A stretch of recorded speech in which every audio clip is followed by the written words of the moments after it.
গত 20 বছরে যারা ভোটার হয়েছে তারা কারে ভোট দিবে জানেন?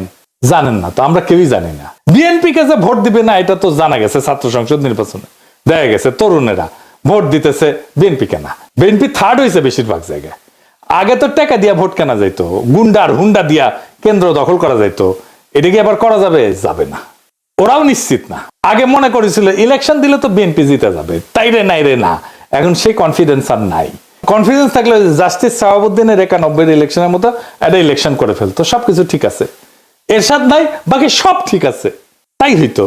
ওইটা করলে একটা মোটামুটি ফেয়ার ইলেকশন দিত। যদিও ফেয়ার ইলেকশন দিলে 91 মতো চমক আসতে পারে। 91 কি হয়েছিল জানেন?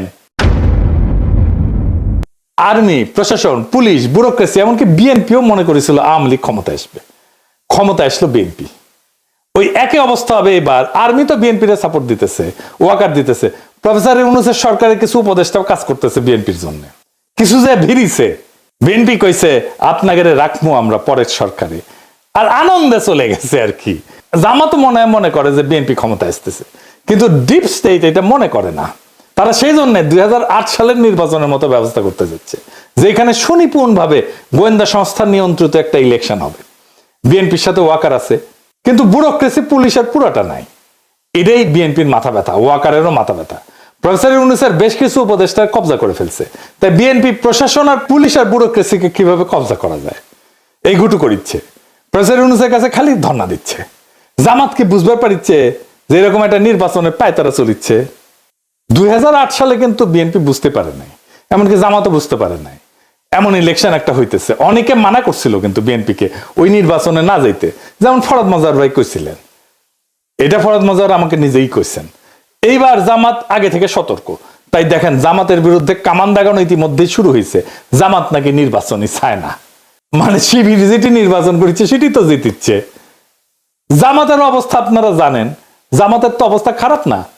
জামাতের জনপ্রিয়তা বাড়ছে, না জামাত কেন নির্বাচন চাইবে না? বুঝতে পারতেছেন তো কে কেন কোন কথা কইতেছে। জামাত যদি মাঠ ফাঁকা মাঠ ছাইরা না দেয়, ছাইরা দেওয়ার সম্ভাবনা কম, তাইলে একটা ভয়ঙ্কর সংঘাতময় নির্বাচন হবে। কার কার মধ্যে সংঘাত হবে? যারা একটা পাতানো নির্বাচন করতে চাইতেছে আর যারা নির্বাচনে বিজয়ী হইতে চায়, জনগণের যাদের সমর্থন আছে। প্রফেসর ইউনূস বলছেন একটা সুন্দর নির্বাচন উপহার দিতে চান। যদি তাই চান তাহলে গোয়েন্দা সংস্থার এই পরিকল্পনা যেন বাস্তবায়ন করতে না পারে সেই ব্যবস্থা প্রফেসর ইউনূসকে করতে হবে। কোন রাজনৈতিক দলের আবদারে চাপে প্রশাসনে বা পুলিশে কোনো পরিবর্তন করবেন না। আপনার নিরাপত্তা উপদেষ্টা নাকি পুলিশেও নাক গলাইতেছে, শোনা যাইতেছে ওনার সাথে নাকি তারেক রহমানের বরাবর হয়েছে, সিস্টেম হয়েছে। সেই জন্য তার বিরুদ্ধে বিএনপি নীরব হয়ে গেছে। আগে দেখেছিলেন না, একসময় মনে হয়েছিল খলিলুর রহমানকে তো না সরিলে মুখ ধোবো না, ভাত খাবো না, ঘুম যাবো না আজকে রাতে, এটাই করছিল বিএনপি। এখন সবকিছু শান্ত, ঠান্ডা, পুকুরের মতো শান্ত। খলিলুর রহমান এখন তাদের সমস্যা না। ক্ষমতা একটা আশ্চর্য জিনিস, বুঝছাও। কত মানুষকে পাল্টায় যেতে দেখলেন। কখনো যদি আমাকে দেখেন ক্ষমতার কাছাকাছি দৌড় মারিচ্ছি, পিছে থেকে টেনে ধরে রাখবেন, খিচ্চা টেনে ধরে রাখবেন, যেন ওইটি যাবার না পারি। যাই হোক, বাংলাদেশের দুর্ভাগ্য হইতেছে মুষ্টিমেয় এলিট সংখ্যাগুরু মানুষকে শাসন করে সব সময়। আর সংখ্যাগুরু মানুষ এই এলিটদেরকে উৎখাত করার জন্য রক্ত দেয়, তারপর আবার বুঝাই টুজাই আবার এলিটরা এসে বসে পড়ে। এই ব্যবস্থাকে উৎখাত করার সুযোগ এসেছিল 5ই আগস্টে, আমরা হারাইছি সেই সুযোগ। সামনে নির্বাচনে যদি সিস্টেম করে জিতায় দেওয়ার চেষ্টা করা হয়, তাহলে বিপ্লবের যেটুকু অবশিষ্ট আছে না, তা ধ্বংস হয়ে যাবে। এখন আপনাদের কাছে প্রশ্ন, এই বিপ্লবকে কি ধ্বংস হইতে দিবেন? তবে এখন সময় কেবল অভিযোগ বা হতাশার না। আমি হতাশ হইতে নিষেধ করি। এখন সময় জায়গায় ওঠার, এক হওয়ার, আর নিজের ভবিষ্যৎ নিজের হাতে নেওয়ার। এটাই আমাদেরকে রক্ষা করবে। ইতিহাস বলছে যখন জাতি বিভক্ত হয় তখন এই এলিটেরা, শোষকেরা টিকে যায়, কিন্তু যখন মানুষ সচেতন, ঐক্যবদ্ধ, সাহসী হয়, তখন কোনো কৃত্রিম শক্তি তাকে দমায় রাখতে পারে না। এই যে যারা যারা এক হয়েছে, আওয়ামী লীগ, ভারত, ওয়াকার, বিএনপি, প্রফেসর ইউনূসের কিছু উপদেষ্টা, এগুলো কৃত্রিম শক্তি। এই শক্তি দমায় রাখতে পারবে না বাংলাদেশের সাধারণ মানুষকে। আমাদের তরুণদের রক্ত, স্কুল কলেজ বিশ্ববিদ্যালয়ের ছাত্রদের আত্মত্যাগ, সাধারণ মানুষের ন্যায়বোধ, তাদের লড়াইয়ের ক্ষমতা, এগুলো নিছক স্মৃতি কথা না, এগুলো ভবিষ্যতের ভিত্তি। এগুলোকে রক্ষা করতে হবে শুধু কথায় না, কর্মে, সততায়, সংগঠনে, তথ্যে, আইনে, নৈতিক প্রতিরোধের মাধ্যমে। এইবার আমাদেরকে ভাবতে হবে আমরা কি কেবল কথা বলবো নাকি বদল আনবো।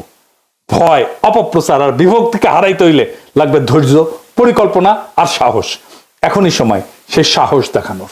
এই দেশটা আমাদের, এই দেশ এলিটদের না, এই দেশ সংখ্যাগরিষ্ঠ সাধারণ দরিদ্র মানুষের। এই ইতিহাসও আমাদের। যারা রক্ত দিচ্ছে তারা চায় আমরা যেন ভয় না পাই। অন্ধকার যত গভীরই হোক, ভোরের আলো আসবেই যদি আমরা একসাথে থাকি এবং বিশ্বাস করি যে পরিবর্তন কেবল সম্ভব না, পরিবর্তন অপরিহার্য। সামনের ভোটের জন্য তৈরি হন। কাকে ভোট দেবেন সেটা নিয়ে আলাপ হবে, আলাপ করা যাবে, কিন্তু কাকে ভোট দেবেন না সেইটা এখনই ঠিক করে ফেলেন। কাকে ভোট দেবেন না সেটা আমার মুখ ফুটে বলে দেওয়ার দরকার নাই, আপনারা নিজেরাই জানেন। এটাই বিজয়ের প্রথম ধাপ। আমরা এই নির্বাচনে বেহাত বিপ্লবের পুনর্দখল করতে পারবো ইনশাল্লাহ, যদি আমরা এক থাকি, যদি আমাদের কৌশল ঠিক থাকে, যদি আমাদের সাহস, সততা এবং লক্ষ্য স্থির থাকে। ইনকিলাব জিন্দাবাদ।